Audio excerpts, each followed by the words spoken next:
नमस्ते। आज हम ईएसआईसी के एक बहुत ही ज़रूरी अपडेट पर बात करने वाले हैं। ये कुछ ऐसे बदलाव हैं जो नए कर्मचारियों के रजिस्ट्रेशन प्रोसेस से जुड़े हैं। आपके बिजनेस के लिए ये जानना बहुत ज़रूरी है, तो चलिए सीधे मुद्दे पर आते हैं। तो बात यह है कि ईएसआईसी ने हाल ही में कुछ नए रूल्स लागू कर दिए हैं, जो सीधे सीधे इस बात पर असर डालते हैं कि आप अपनी कंपनी में नए लोगों को कैसे हायर करते हैं। और हाँ, ये बदलाव तुरंत लागू हो गए हैं। ठीक है, तो चलिए देखते हैं कि आखिर बदला क्या है।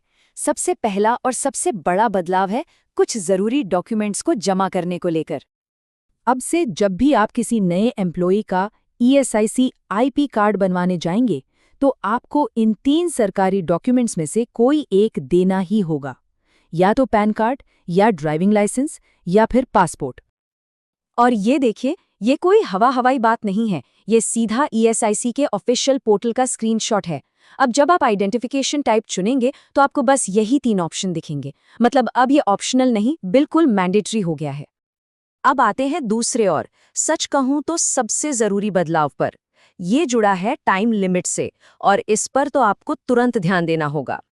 ये नंबर 10, बस इसे याद रख लीजिए। अब से ईएसआईसी कंप्लायंस के लिए ये आपका मैजिक नंबर है। क्यों? क्योंकि इसे भूलने का मतलब है मुश्किल। चलिए बताता हूं कैसे। तो ये 10 दिन का रूल है क्या आखिर? सीधा सा मतलब है, जिस दिन कोई नया कर्मचारी आपकी कंपनी ज्वाइन करता है, उस तारीख से ठीक 10 दिन के अंदर अंदर उसका ईएसआईसी रजिस्ट्रेशन हो जाना चाहिए। और ये देखिए, पोर्टल पर भी ये साफ साफ लिखा हुआ है। ये रेगुलेशन 10B का सीधा जिक्र है कि अपॉइंटमेंट की तारीख से 10 दिन के अंदर रजिस्ट्रेशन होना ही चाहिए। अब सवाल ये उठता है कि इस नई सख्त डेडलाइन को फॉलो करना इतना ज़रूरी क्यों है? और अगर देर हो गई तो क्या होगा? तो वही सवाल जो हर बिजनेस ओनर के दिमाग में आएगा, अगर हम ये 10 दिन की डेडलाइन मिस कर गए तो क्या होगा फिर? जवाब सीधा नियमों में ही है। अगर 10 दिन के बाद रजिस्ट्रेशन होता है तो आपका केस डेजिग्नेटेड आरओ/एसआरओ की तरफ से एक्स्ट्रा स्क्रूटनी मतलब अतिरिक्त जांच के दायरे में आ सकता है।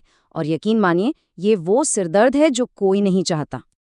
लेकिन घबराने की कोई बात नहीं है। इन नए नियमों को सुनकर परेशान होने की बिल्कुल ज़रूरत नहीं है। अगर प्रोसेस सही हो तो कंप्लायंस बहुत ही आसान है। चलिए देखते हैं कैसे। प्रोसेस बहुत सिंपल है। स्टेप 1, आप अपने नए हायर से वो ज़रूरी डॉक्यूमेंट यानी पैन कार्ड, ड्राइविंग लाइसेंस या पासपोर्ट और फैमिली डिटेल्स ले लीजिए।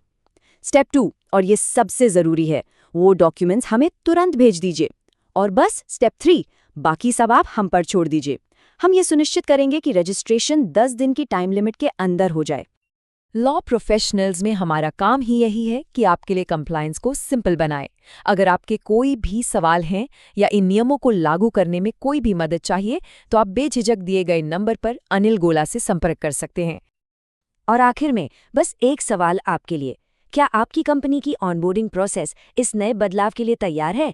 अगर नहीं, तो शायद अब इसे अपडेट करने का सही समय है।